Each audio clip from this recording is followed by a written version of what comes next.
जय हिंद दोस्तों। आज हम बात करने वाले हैं पावर शेयरिंग के बारे में। तो हम बात करेंगे कि किस तरह से डेमोक्रेसी में पावर को डिवाइड किया गया है, पावर शेयरिंग क्यों ज़रूरी है, अगर पावर शेयरिंग ना हो तो क्या होगा। ये सारी चीज़ें हम इस वीडियो में डिस्कस करेंगे, इसलिए अंत तक बने रहिएगा।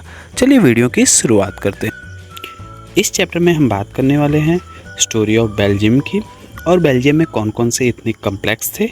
इसके साथ साथ हम बात करेंगे स्टोरी ऑफ श्रीलंका की, majoritism in Sri Lanka, accommodation in Belgium, why power sharing is desirable, और इसके साथ साथ हम बात करेंगे कि किस तरह से पावर शेयरिंग को फॉर्म किया जाता है। तो चलिए आगे बढ़ते हैं। अगर हम बेल्जियम की बात करें तो बेल्जियम एक छोटा सा देश है यूरोप में, जिसकी पॉपुलेशन 1 करोड़ के आसपास है, और ये पॉपुलेशन हमारे भारतवर्ष के हरियाणा राज्य के बराबर है। Ethnic composition of Belgium. Basically Belgium 4 part में डिवाइड था।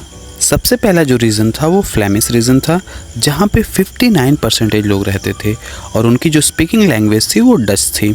सेकेंड जो पार्ट था वो कैपिटल सिटी ब्रुसेल था, जहाँ पे 80% लोग फ्रेंच बोलते थे और 20% लोग डच बोलते थे। उसके बाद हम बात करते हैं नॉर्थ ईस्टर्न पार्ट की। तो नॉर्थ ईस्टर्न पार्ट में अराउंड 1% लोग रहते थे और बेसिकली वो जर्मन लैंग्वेज बोलते थे। और जो सबसे लास्ट रीजन आता है वो वोलोनिया रीजन आता है, और यहाँ पे 40% लोग रहते हैं और इनकी जो लैंग्वेज है बेसिकली वो क्या थी, फ्रेंच लैंग्वेज थी। वो रिलेटिवली बहुत ही रिच और पावरफुल थी। तो इसके कारण क्या हुआ कि जो भी डच स्पीकिंग कम्युनिटीज़ थी उनको ज़्यादा बेनिफिट नहीं मिलते थे, और जब भी बेनिफिट मिलते थे काफ़ी बाद में मिलते थे। इसके कारण उनका इकोनॉमिक डेवलपमेंट नहीं हो पाता था, उनको अच्छी शिक्षा नहीं मिल पाती थी।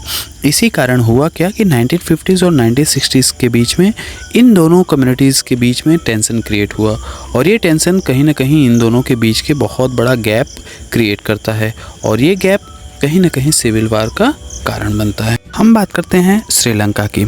तो जैसा आपको पता है कि श्रीलंका एक आइलैंड नेशन है जो इंडिया के साउथ में पाया जाता है, और इसकी पॉपुलेशन अराउंड 2 करोड़ है। तो हुआ क्या कि द मेजर सोशल ग्रुप्स यहाँ पे जो हैं वो सिन्हाला स्पीकर्स हैं, जो 74% है, और वहीं 18% कौन से स्पीकर हैं, तमिल स्पीकर्स हैं। तमिल 2 ग्रुप में डिवाइड थे। पहला श्रीलंकन तमिल जो 13% थे, और इनको नेटिव तमिल के नाम से भी जाना जाता था। और जो दूसरा ग्रुप था वो इंडियन तमिल था जो 5% थे, और ये कॉलोनियल पीरियड से आए हुए वर्कर्स, प्लांटेशंस वर्कर्स, ये सभी थे।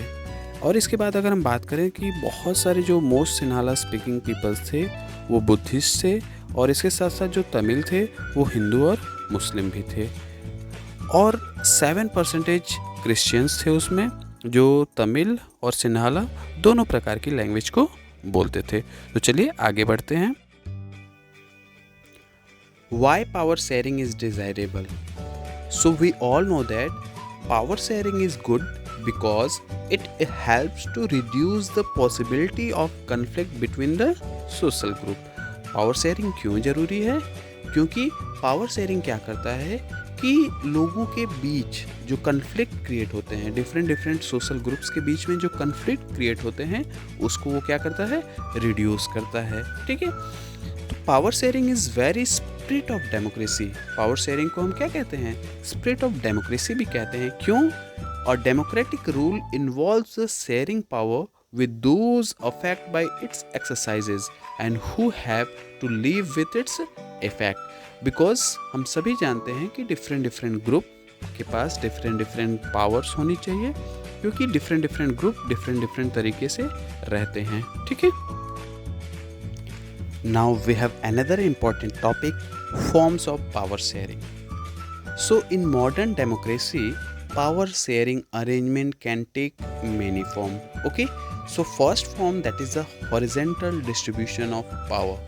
So in this distribution of power is shared different organ of a government such as legislature, executive and judiciary. So you can see that India is also following the horizontal distribution of power. So you can see here, legislature, it means it makes the law. Executive, it means it implement the law. Judiciary, it means resolve the dispute. Okay, so now another form of power sharing, that is the federal government. We can say that vertical distribution of power. So power can be shared among the government at a different level.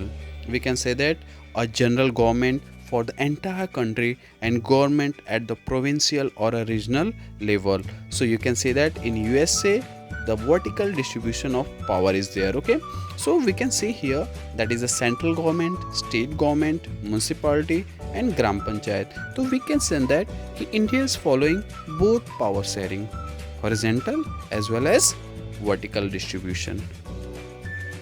Power may also be shared among the different social groups such as the religious and the linguistic group.